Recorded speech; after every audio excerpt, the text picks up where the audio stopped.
Morning everyone. तो हम लोगों का फर्स्ट चैप्टर ऑलमोस्ट ख़त्म हो गया है। अगर उसमें कोई भी डिफ़िकल्टी हो तो आप लोग मेरे को कॉल कर सकते हो। बट आज से हम लोगों का सेकेंड चैप्टर हिस्ट्री का स्टार्ट होगा, जो कि बहुत इम्पॉर्टेंट है एनसीईआरटी के लिए।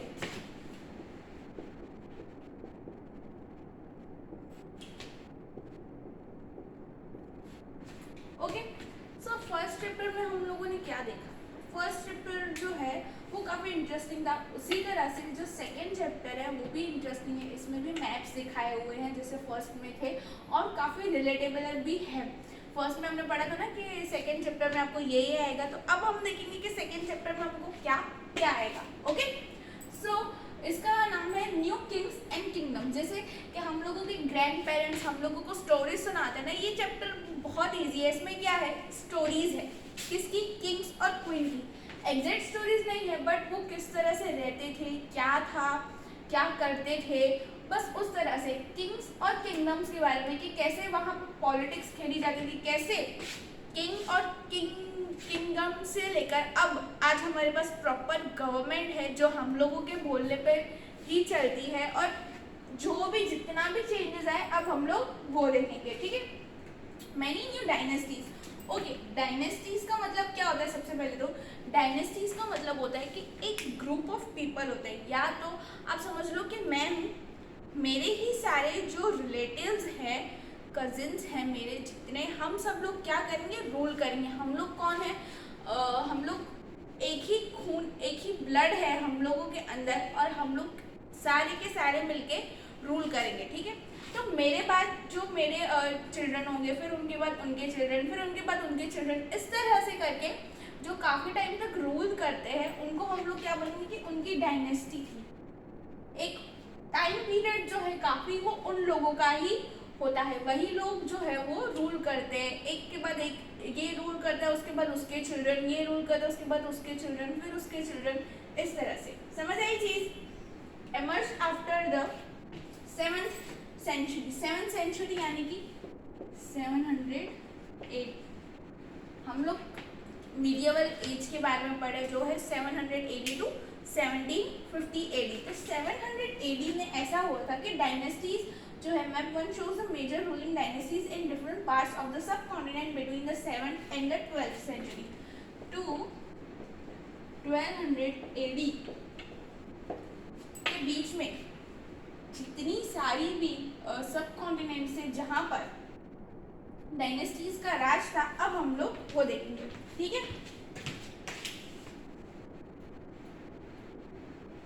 ये देखो,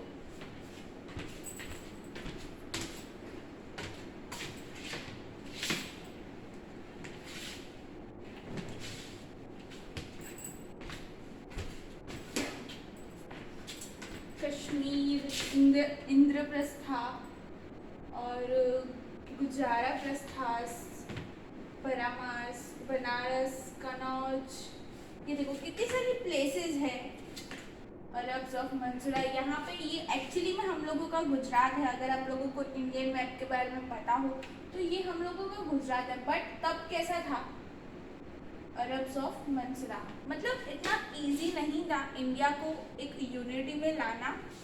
डिफरेंट टाइप के लोग जो है डायनेस्टीज पे राज करते थे। जैसे कि ये हो गई राष्ट्र कुटास। ठीक है, यहाँ पे जो है वो एक राजा थे, फिर उनके चिल्ड्रन हुए, उन्होंने इस जगह पे राज किया, फिर उनके चिल्ड्रन हुए, उन्होंने इस जगह पे राज किया। इसी तरह से वो लोग राज करते गए और अपनी डायनेस्टी जो है वो उन्होंने फॉर्म करी। समझ आई इतनी चीज?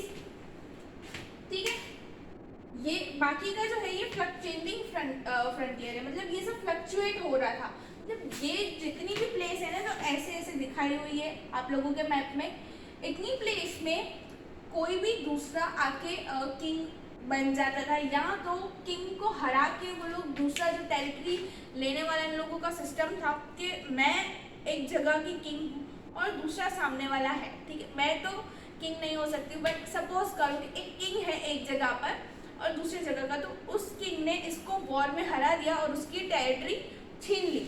उसी तरह से ये जितना भी है उस तरह यहाँ पे फ्रंटियर पे इतना फ्लक्चुएट हो रहा है, वो चेंज होता रहा है, वहाँ पे किंग्स चेंज होते हैं। बट ये जो प्लेसेस है जो दी हुई है, यहाँ पे एक ही लोग हैं, एक ही खून के, एक ही ब्लड रिलेशन के जो लोग हैं, वो लोग ही वन बाय वन क्या कर रहे हैं, वहाँ पे राज कर रहे हैं, वहाँ पे रूल कर रहे हैं। समझ आई इतनी चीज़? ज़्यादा कुछ नहीं है ये मैथ में। आगे देखेंगे। ओके, तो हम लोगों का फर्स्ट टॉपिक ये है the emergence of new dynasties. New dynasties कैसे बनी? मतलब ऐसे ही तो नहीं हो सकता ना कि इनका इजीली तो नहीं हो सकता कि इनका चिल्ड्रन हुए, इन्होंने राज किया, नहीं, it is not that simple. So हम लोग का फर्स्ट टॉपिक है एमर्जेंस ऑफ न्यू डायनेस्टीज की बना कैसे ये चीज़। बाय द 7th सेंचुरी, ये चीज़ याद रखा, ये 700 AD की बात हो रही है। कब? There were big landlords or warrior chiefs in different regions of the subcontinent. Existing kings often acknowledged them as under subordinates or samantas. Okay, ये भी important है, उनको samantas भी बुलाया जाता था। They were expected to bring gifts for the kings or overlords. उनसे क्या expect किया जाता था? Gifts. किन से? samantas जो थे उनसे। Be present at their court and provide. जो किंग्स और क्वींस होते थे, पता है वो आप मूवीज या पिक्चर्स में देखोगे ना, तो किंग सिंहासन पे बैठे होते हैं और वहाँ पे उनकी पूरी सभा बैठी होती है। किंग का जो पूरा कोर्ट होता है, वहाँ पे डिफरेंट डिफरेंट जो लोग हैं बैठे होते हैं। उसमें से ही एक समंताज भी थे जिनको नाम दिया गया था एज समंताज गेन पावर। और जैसे कि उनका वजीर बैठा होता है, और हम लोगों ने देखा जो कायस्थास थे वो लोगों के सेक्रेटरी थे, जो उनके सोल्जर्स थे, जो उनके चीफ थे, मतलब ये जैसे बैठे होते हैं उसी तरह एक समंताज भी थे जो उनसे एक्सपेक्ट किया जाता था कि वो किंग के लिए गिफ्ट्स लेकर आए। And as samantas gain power, time by time उनके पास क्या पावर आता गया। जैसे आज के पॉलिटिशियंस और बिजनेसमैन का आपको पता ही होगा, अंबानी देख लो और आज की गवर्नमेंट है, उनका कुछ ना कुछ रिलेशन है। उसी तरह किंग्स और समंताज का भी रिलेशन था किसी न किसी तरह से। Power and wealth, they declared themselves to be mahasamanta. वो खुद में ही इतने पावरफुल बनते गए, सिर्फ पावरफुल ही नहीं बल्कि उन्होंने यूनिटी भी अपनी कर ली और खुद ही की कम्युनिटी को महासमानता जो है वो डिक्लेयर कर दिया कि अब हम सिर्फ समानता नहीं है, हम लोग महासमानता है। समझ रही चीज? महामंडेश्वर भी, उसको मंडेश्वरा भी बोल सकते हैं, the great lord of a circle और region and so on. Sometimes they asserted their independence from their overlords. उनकी जो इंडिपेंडेंस है वो उनके ओवरलॉर्ड्स से आती है। किनकी? समंताज या महासमंताज जो उन्होंने खुद को कर दिया। उसके बाद one such instance was that one of the Rashtrakutas in the Deccan initially they were subordinate to the Chalukyas of Karnataka. Chalukya भी है जो एक तरह के उनके चालुक्यास, मतलब सारे के सारे वही। समझ आई चीज कि वो बाय ब्लड और बाय सोसाइटी वो लोग एक ही हैं। चालुक्यास, यहाँ पे देखो प्लूरल सेंस में है, of Karnataka. In mid 18th century Dandi Durga, a Rashtrakuta chief, overthrew his Chalukya overlord and performed a ritual called Hiranyagarbha, literally the golden mound. When this ritual was performed with the help of brahmanas. Okay, हम लोगों ने देखा कि Brahmins कैसे form हुए थे। आज भी इन टुडेज डेट ऑल्सो ब्राह्मण जो होते हैं हम लोगों की कम्युनिटी में, हिंदूज की कम्युनिटी में काफ़ी उच्च लेवल पे माने जाते हैं। समझ रहे इतनी चीज़? तो ब्राह्मण्स और ये सब थे, उन्होंने इस रिचुअल को परफॉर्म किया। मोस्टली ब्राह्मण्स क्या करते हैं? पूजा करवाते हैं, रिचुअल्स परफॉर्म करवाते हैं। It was thought of lead to the birth of the सेक्रीफाइसर।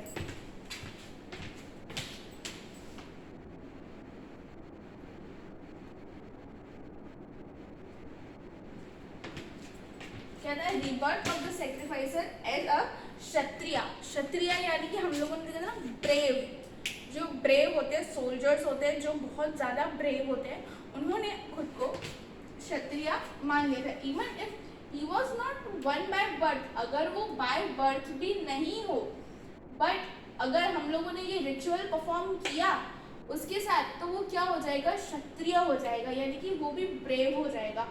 और वो किसी भी, जैसे कि वॉर हो गई, अब एक किंग और दूसरे किंग की वॉर हो गई, तो वो भी वो वॉर में पार्टिसिपेट कर सकता है, और बाकी सब कर सकते हैं नहीं, जब तक किंग ना कहे। In other cases, men from enterprising families use their military skills. बाकी सब में क्या करते थे, मिलिट्री स्किल्स यूज करते थे। अब कोई भी ऑब्वियसली ऐसे ही तो वॉर में चला नहीं जाएगा, कोई भी सोल्जर्स, उनको ट्रेनिंग देनी पड़ती थी, स्किल्स लेनी पड़ती थी। तो उस टाइम पे जो उन लोगों के पास वेपन्स होते थे वो यूज करके वो लोग क्या करते थे, स्किल्स बढ़ाते थे। To carve out kingdoms, for instance the Kadamba Mayurasharma and the Gurjara Pratihara Harichandra. ये सब जो नाम है, आई नो बहुत हार्ड है, बट आप लोगों को ये याद रखने ही पड़ेंगे।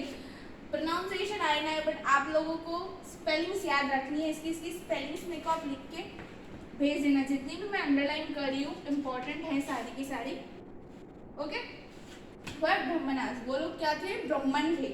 Okay, who gave up there traditional professions, उनका काम क्या था, प्योर रहना, यानी कि वो एक पवित्र, बहुत ज़्यादा पवित्र एक कास्ट मानी जाती है ब्राह्मण्स की। उनका काम क्या था कि भगवान की पूजा करना, रिचुअल्स करना, ये वो। बट ये जितने भी नाम वाले हैं, इन लोगों ने क्या किया, उनका ट्रेडिशनल प्रोफेशन टुक आर्म्स, उन लोगों ने क्या किया, गिव अप कर दिया ये सब जो भी उनका रिलीजन था। आज की तारीख में भी ब्राह्मण्स क्या करते हैं, आप सबको पता ही होगा, रिचुअल्स, पूजा पाठ करवाते हैं और भगवान की पूजा करते हैं, ये सब करते हैं। बट ये जो थे, ये लोग क्षत्रिय बनने के लिए इन लोगों ने अपने हाथ में आर्म्स और कम्युनिकेशंस यानी कि हथियार उठा लिए अपने हाथ में। Okay, and took the arm successfully establishing kingdoms in Karnataka. सिर्फ इतना ही नहीं, इन लोगों ने कर्नाटका में किंगडम्स भी अपने सेट कर लिए। ये लोग तो ब्राह्मण, इनकी तो सब मानेंगे, तो इस वजह से सिर्फ उन्होंने अपना रिलीजन ही नहीं दे दिया, बट उसके साथ साथ क्षत्रिय धर्म यानी कि हाथ में हथियार भी उठा लिया और लड़ने निकल पड़े और किंगडम अपना सेट कर लिया। किन लोगों ने, इन लोगों ने, जिसका नाम यहाँ पे दिया हुआ, in Karnataka and Rajasthan respectively. Most probably कहाँ पे, राजस्थान और कर्नाटका में इन लोगों ने अपनी किंगडम को रूट किया, मतलब कि बसा लिया वहाँ पे। एडमिनिस्ट्रेशन, अब कहीं भी जगह का इम्पोर्टेंस कैसे पता चलता है, वहाँ के एडमिनिस्ट्रेशन से, यानी कि वहाँ पे जो प्रजा है उनके लिए क्या क्या फैसिलिटीज़ थी, उनको क्या क्या फैसिलिटीज़ दी जाती थी, उनके लिए क्या क्या अच्छा होता था, किस तरह से होता था, वो है एडमिनिस्ट्रेशन इन द किंगडम। ये हम लोगों का सेकेंड टॉपिक है कि किंगडम्स में एडमिनिस्ट्रेशन कैसे होता था। आजकल तो आप देखोगे तो सब कुछ सॉर्टेड है, मतलब प्रॉपरली जो हम लोगों ने टाइम टेबल बनाया होता है, जो मतलब हम लोग काफ़ी सॉर्टेड तरह से चलते हैं। बट उस टाइम पे जब एडमिनिस्ट्रेशन का इतना कॉन्सेप्ट नहीं था, तब वो लोग क्या करते थे, many of this new kings adopted high sounding titles such as maharaja, adhiraja, great king, overlord of the kings. बोलते ना, राजा के भी राजा, उनको हम लोग महाराजा बोलते हैं। जो राजा होते हैं he is only king. Shivaji Chhatrapati ji, आपको पता होगा कि वो महाराजा थे, राजाओं के भी राजा, उनके अंडर बहुत सारे राजा भी आते थे। समझ आई चीज, उस तरह से maharaja, adhiraja, great king, overlord of the kings, tribhuvana chakravarti, lord of the three worlds, वो खुद को lord of the three worlds बुलाते थे, and so on. However in spite of such claims, ये लोग क्लेम करते थे कि हम महाराजा है, ये है। They often shared power with their samantas, उनके जो समानताज थे वो भी काफ़ी पावरफुल थे। As well as with association of peasants, peasants मैंने आपको बताया क्या होता है, ठीक है। आप लोग मेरे को अब नेक्स्ट उस लेक्चर में बताओगे कि पीजेंट्स का मतलब क्या होता है, या तो आप लोग मेरे को लिख के भेजना कि मैम पीजेंट्स का मतलब ये होता है, ठीक है। ट्रेडर्स एंड ब्राह्मण्स, ट्रेडर्स भी मैंने आपको समझाया था, ट्रेडिंग का मतलब आपको पता ही है, जो लेन देन करता है, व्यापारी। ब्राह्मण का मतलब हम सबको ही पता है। In each of the states resources were obtained from the producers, that is peasant, cattle keepers. Cattle keeper मतलब जो घायबेस से रहते हैं ना, उनको कैटल कीपर्स बोलते थे। एंड आर्टिशंस यानी कि पहले पॉट्स वगैरह जो बनाते थे, पेंटिंग्स बनाते थे, लोगों को पेंटिंग्स का शौक होता था, तब खुद का पोर्ट्रेट बनवाते थे वो लोग।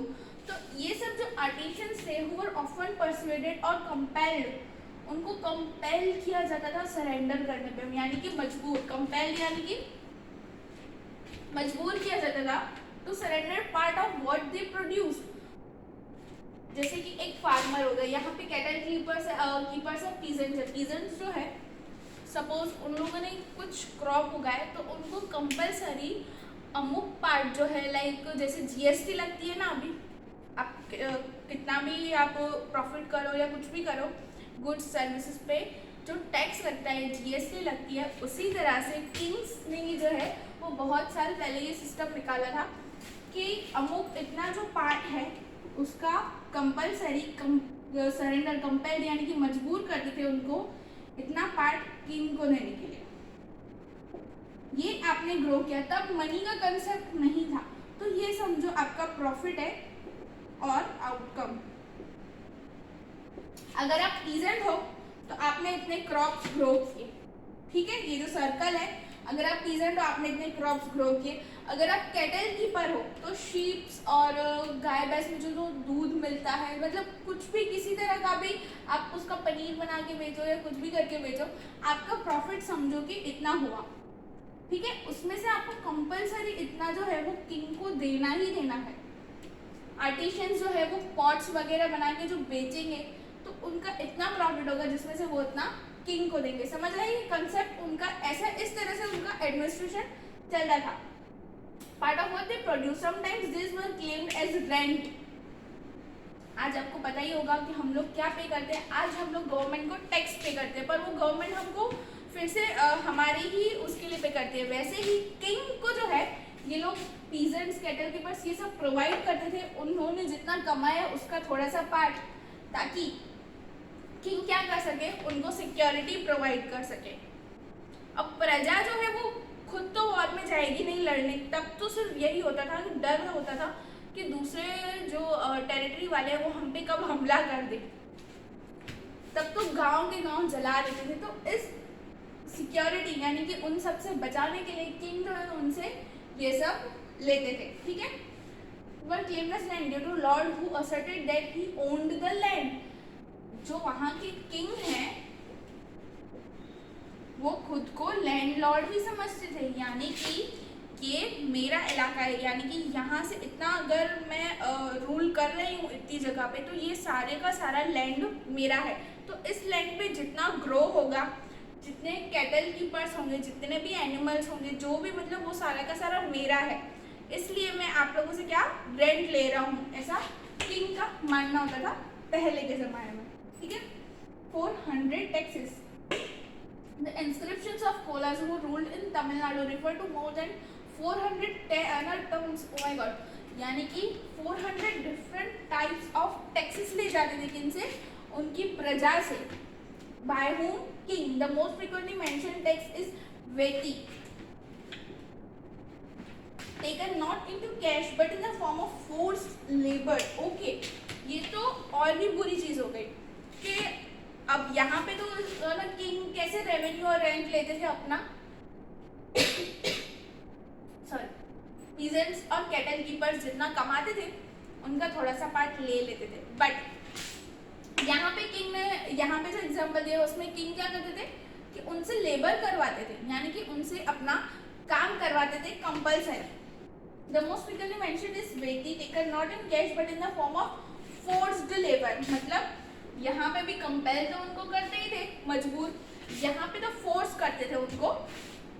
एंड कड़माई और लैंड रेवेन्यू रहते थे कि आप हमारी जगह पे रह रहे हो, जैसे कि आज हम लोग हाउस टैक्स पे करते हैं, इनकम टैक्स पे करते हैं, उसी तरह से सॉरी टैक्स पे करने पड़ते। There were also taxes on thatching the house, the use of ladder. Oh my god, ladder का यूज करने पे भी, सिर्फ लैडर का यूज करने पे भी इनको क्या पे करना पड़ता था, रेंट पे करना पड़ता था। To climb palm trees, a cess on succession to family property. अगर आपकी फैमिली प्रॉपर्टी है तो भी आप टैक्स पे करो, लेडर यूज करोगे तो भी आप, मतलब हर उठते बैठते इन लोगों को क्या करना था, टैक्स पे करना था। ऐसा तमिलनाडु का सिस्टम था बहुत टाइम पहले, उनके पास 400 टर्म्स है डिफरेंट टैक्सेस के। ठीक है, आज के लिए इतना ही, फिर नेक्स्ट हम लोग डिस्कस करेंगे ये एग्जाम्पल के बाद। और कोई भी डिफिकल्टी हो तो यू कैन मैसेज मी और कॉल मी। चलो।